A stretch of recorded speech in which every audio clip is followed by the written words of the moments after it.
With severe weather passing through the state last night and continuing into today, we'll update you on the threat that lies ahead and how you can keep you and your family safe.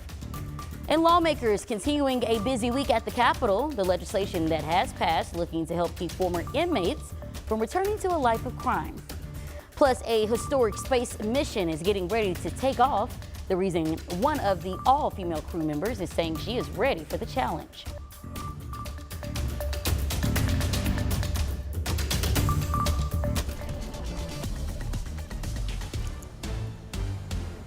Well, hello, everyone. Thank you for joining us this afternoon on THV 11 at noon. I'm Junree Taylor here with meteorologist Tracy Bean, and we saw a lot of severe weather passing through last night. Still seeing a lot of rain. Tracy, what is the concern today, maybe? Well, we are still concerned about severe weather. That still is on our card, if you will, for the next 3 days, today, tomorrow, and Saturday. But taking a look at our radar loop, not any watches or warnings in the state right now, which is good news, but we have seen some heavy rain push through.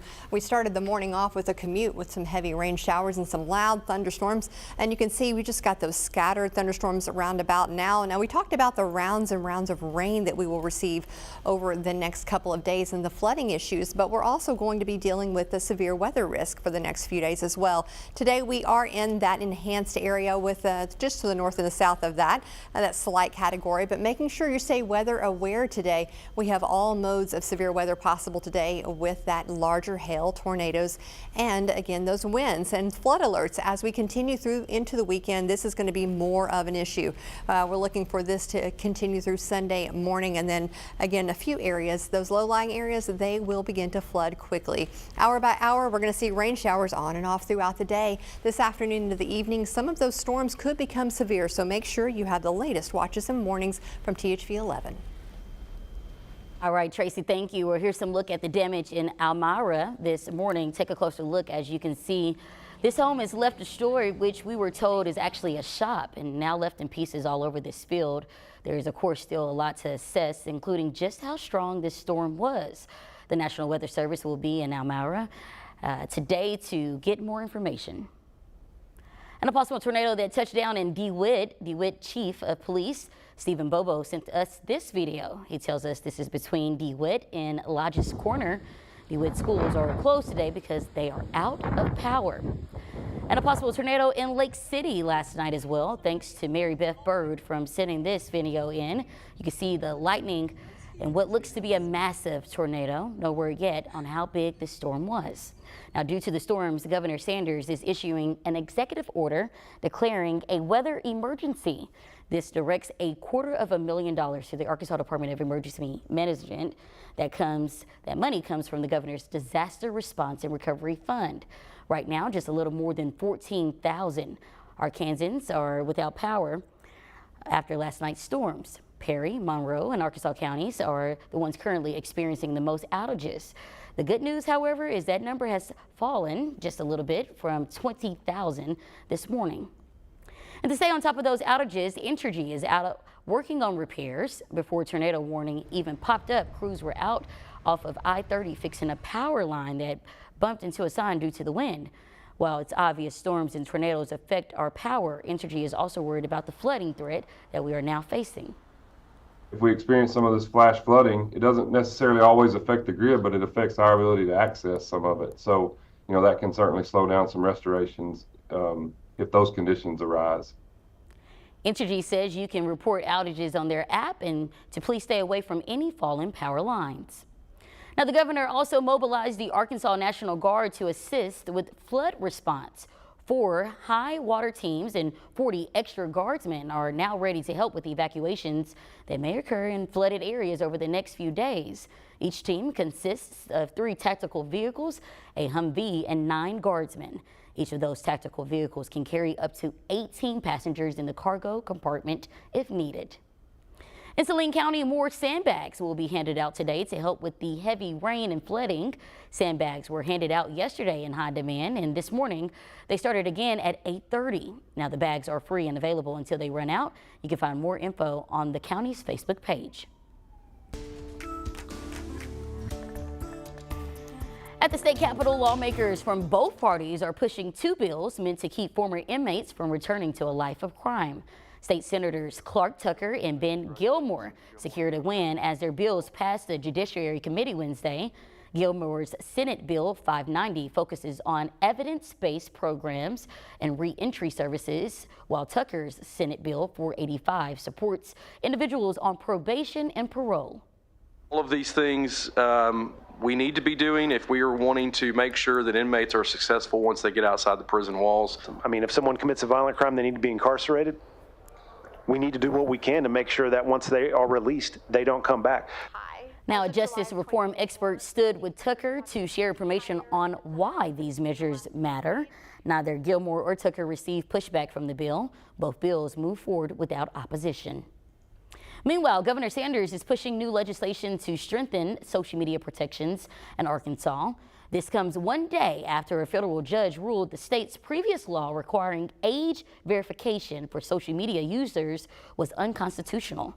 The new bills are backed by Senator Tyler Dees and Representative John Eubanks and would let parents sue the tech companies if their child is harmed by toxic online content. Sanders says these measures will hold big tech accountable and keep kids safer online.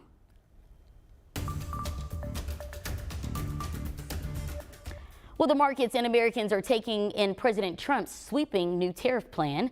The highest tariffs in nearly a century are set to take effect soon, starting with an across-the-board baseline tariff of 10%, then added reciprocal tariffs on nations that impose duties on U.S. goods.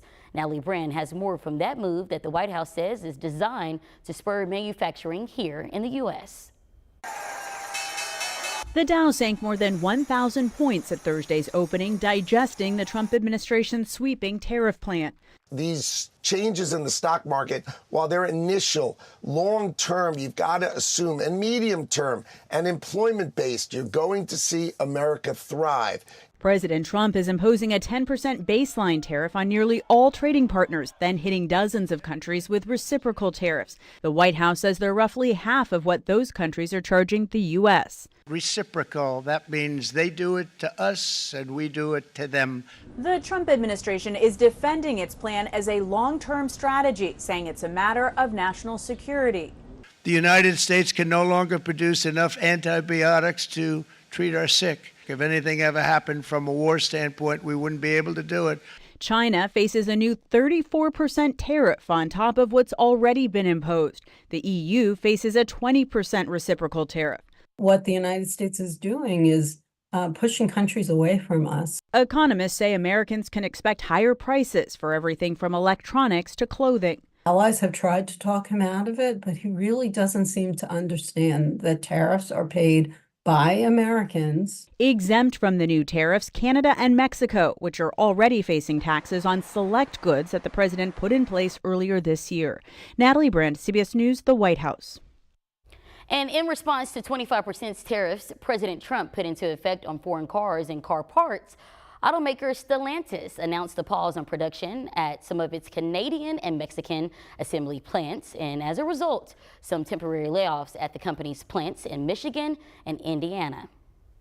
And President Trump's push to cut the federal workforce is now hitting Arkansas's National Center for Toxicology Research near Pine Bluff. About 75 employees at the FDA lab recently lost their jobs as part of a nationwide layoff across U.S. health agencies. The lab, which conducts critical research, is feeling the impact, especially in areas like procurement, where staff cuts could halt essential projects. The cuts affect researchers, scientists, doctors, and key leaders, leaving the government without many experts who have guided medical research and drug approvals. Well, in a THB 11 update, a pregnant Wisconsin teen who was missing for more than 2 months has been found alive and safe, and the Arkansas man she was believed to be with is now in custody. The now 17-year-old was last seen at her home on February 2nd, and since issuing an Amber Alert the next day, authorities believe she was with 40-year-old Gary Day, the father of Franklin's unborn child. We know that Day's last known address was in Cabot, and he has a criminal record in Arkansas. But good news here, as she has been found safe, and Day is behind bars. Changes are taking place at Reagan National Airport after a deadly accident 2 months ago. The changes being made, and the reason the time is now after the break. And we've got another stormy day ahead, and the flood issues are still a concern. Stay with me. We're going to talk more about that stormy forecast coming up in just a few minutes. And with the threat of severe weather, don't forget you can download THV 11 Plus app right now for free on your TV. The app is available now on Samsung TVs as well as Apple TV, Roku, and Amazon Fire devices.